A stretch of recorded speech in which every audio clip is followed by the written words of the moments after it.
Hi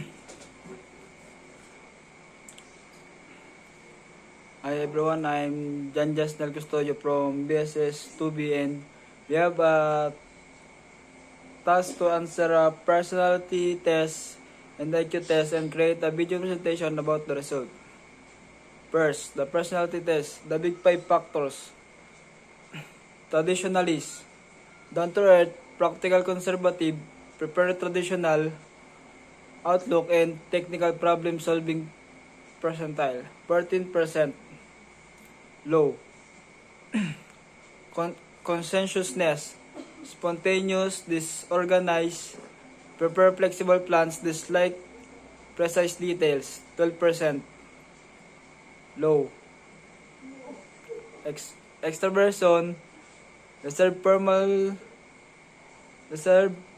formal, serious, quiet, prefer working alone, avoid direct leadership roles. 27%.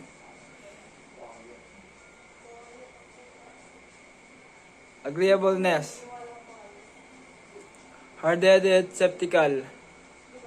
37%.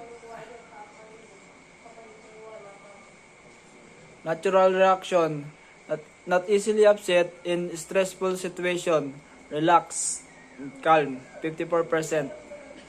High. IQ test, cultural peer intelligence test, classical intelligence test. 104 to 120.